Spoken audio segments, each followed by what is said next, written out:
My name is Father Daniel Chucci. I'm the pastor of a parish in Denver called Most Precious Blood. I've walked with this couple for a little while now. I met Joseph a number of years ago through a catechesis program throughout the Archdiocese, in which a college student offers the whole of his or her summer towards the proclamation of the gospel. And going from parish to parish, and just announcing who Jesus is, what he's about, that he's love, what are the ramifications of love. These college students go about and just meet people, and in the context of a relationship, proclaim the truth of who Jesus is. And you cannot give to others what you do not have yourself first. This makes sense when thinking about physical objects. You can't hand something to somebody else if you yourself do not have access to it, or power over it, or control, or authority. So too it is with the faith, that you cannot hand on the faith, a relationship with Jesus, in understanding that God is love, if you yourself don't possess that first. Now, we don't have to possess it fully, but in part, and then the grace and love of God kick in. When I met Mia, I was just astounded by her goodness. And in looking at this couple and these complementary pairs, how they both aid and ground each other, how Mia enlivens Joseph's sometimes expressionless facial expressions, how they draw things out of one another that we ourselves can't even draw out of ourselves. Isn't this indeed the plan of God? Also with us is Father Humberto Marquez, the childhood pastor of Joseph. And just a note that we talk about vocations a lot in the church. And we talk about vocations in a cheaper sense. We think about priests and nuns. And while, yes, the call to religious life is a vocation, and the call to lay down one's life as a priest or as a monk is also a vocation. Again, vocation, vocare, meaning a call from God. It's where you and I get the word voice or vocal. The call from God also exists to holy matrimony, but there's a problem with it. You and I think holy matrimony is just the default vocation. That when we're bored, we're plopped onto this conveyor belt.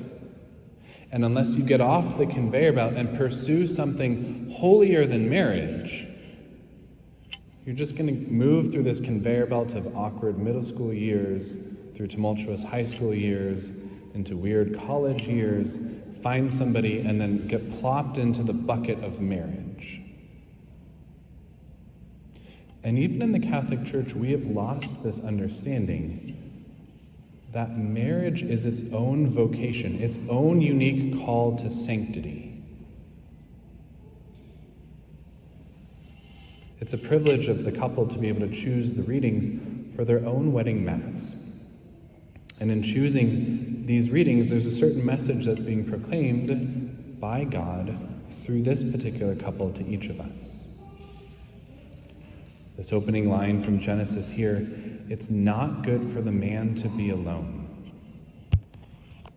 The Lord provides for the potential loneliness of the man by making a suitable partner, somebody to draw him out of himself. Indeed, based on this very reading, there's a beautiful poem that starts out, "The woman was made of a rib, out of the side of Adam." Now, some people prone to weird forms of feminism are likely to see this reading as derogatory to women. And through a modern framework, we look at texts from a different worldview and a different era with struggles that are different than those today and also didn't exist the same way as they do today. The poem continues. The woman was made of a rib out of the side of Adam, not made out of his head to rule over him, nor out of his feet to be trampled on by him, but out of his side to be equal to him, under his arm to be protected by him, and near his heart to be beloved by him.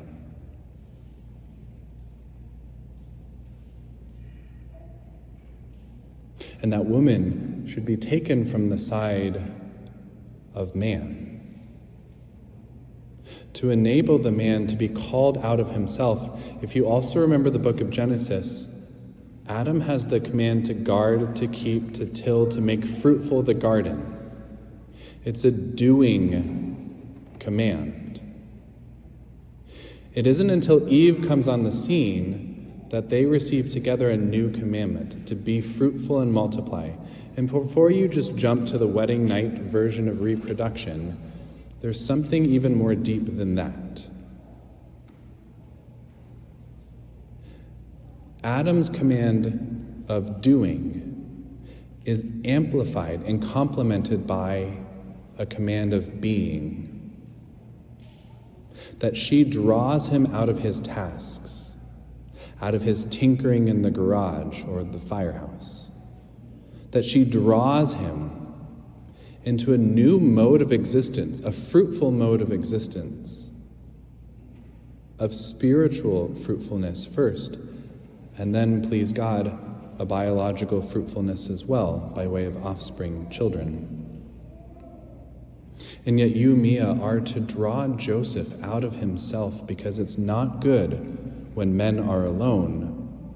And we don't just mean when men live by themselves, because any number of us can think of somebody who lives in a house, especially a man, who lives parallel to everybody else, who avoids anything that is vulnerable, who just makes his job about working, maybe football, providing and doing,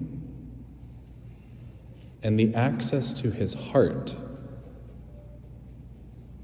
is given to no one. Though that man live in the company of others, it is not good for the man to be alone. So it is with every wife to pull the man out of himself. Not tyrannically, not with shame, but to allow him to enter into new kind of relationship. We will hear within the nuptial blessing, may he entrust his heart to her. May he, the man, entrust his heart to her. Mia, it is your charge, and so too every woman here, especially those sacramentally married within the Catholic Church. Women are to be a safe place for a man to let his heart reside.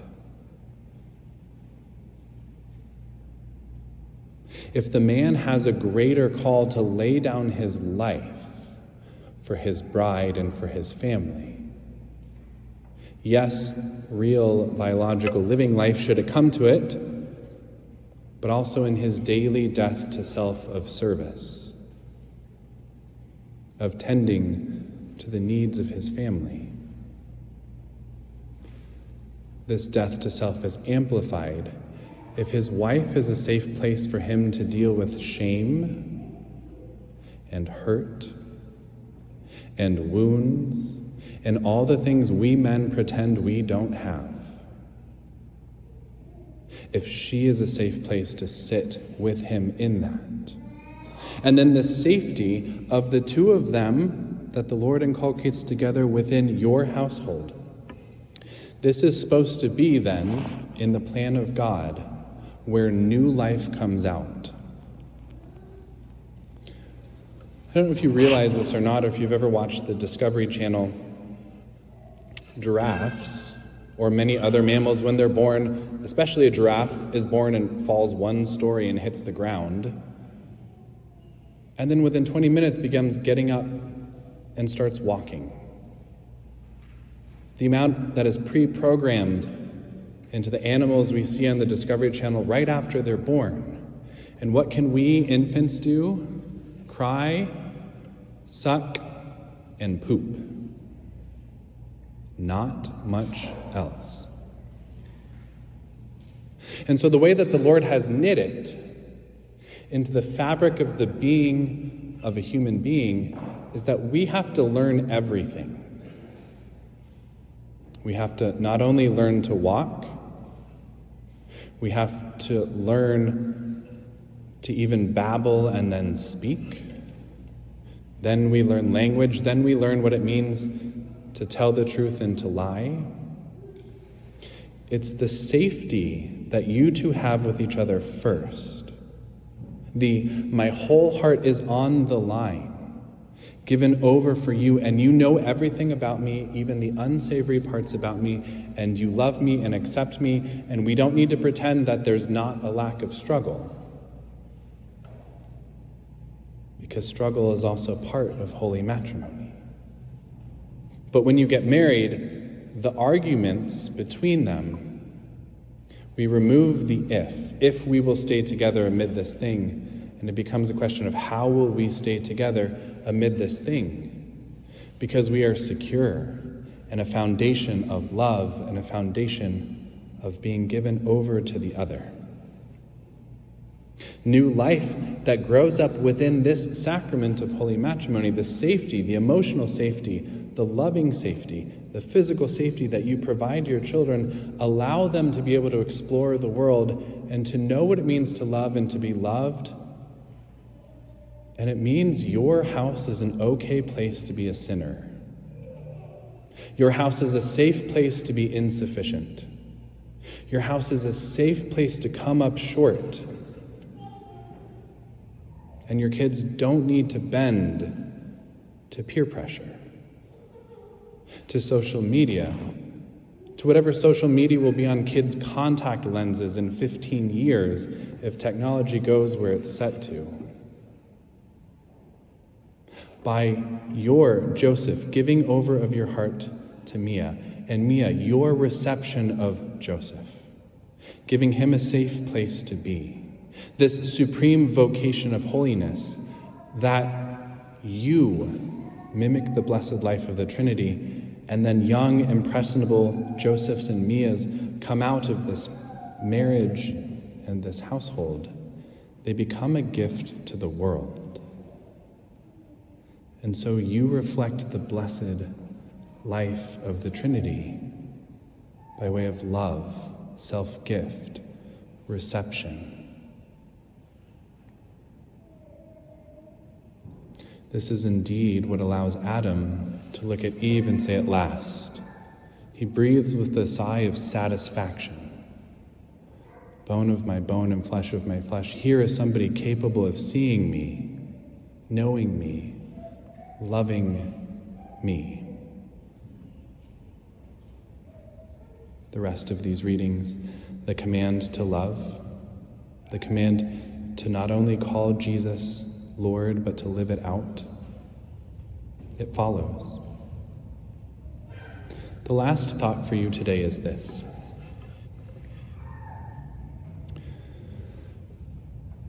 In the Catholic Church, we prepare people for holy matrimony. You can't just find somebody, say you love them, pay $100 and do the deed. We have a lot of hoops to jump through, but not because we love bureaucracy. You are the ministers of the sacrament of holy matrimony, and you are the ones who give your consent that this marriage should take place. In the gospel, Jesus says, "Not everyone who listens to these words of mine, nor calls me Lord, Lord, will enter the kingdom of heaven." That's an awkward gospel for a celebration such as this. And yet we are not offended by the truth of what Jesus says, because Jesus always gives us a step to draw closer to him. When you exchange vows here shortly, if we are real with ourselves, we know that you won't live them out perfectly. That any person who comes up to you today and praises you for your unconditional love, it's a lovely thought. It's cutesy speak, but you don't have unconditional love. Which is why the nuptial blessing will also say, Lord, pour your love into their hearts, that they may remain faithful and true to each other in the marriage covenant. That when you exchange your vows, it's not because you're going to live them perfectly, nor you who have exchanged your vows in your life. You know autobiographically you have not lived them perfectly. But the exchange of vows, sealed by this ceremony, which is not only being recorded, but is ample enough in our memory so that when you are unfaithful, hopefully in the small things, you are able to come back to this place where you promise to love and honor each other. To ever build and renew the foundation of your love, which is Jesus himself. And in that, you have freedom, because you don't need to be perfect. You don't need to be sinless. You don't need to keep a tab of the faults of the other. Just as you yourself have received mercy from the one who is total goodness and total love and total communion himself, so too you can receive that gratuitously and offer it to the one whom you love, that you might be immune to any division that seeks to creep into your household. And ever renewing your yes, even amid the weaknesses, the winds that come and blow and buffet the house, you might be renewed by the power of the gospel and the love of Jesus, so that at last, reaching together the fullness of years for which you hope, you might aid each other to take that final step into the kingdom of heaven, and whoever steps first waits up there to receive the second, and again you meet Jesus face to face. Praised be Jesus Christ, now and forever. Amen. If you are so desirous to enter into these vows of which we have spoken, I invite you forward, gathered with the bridal party.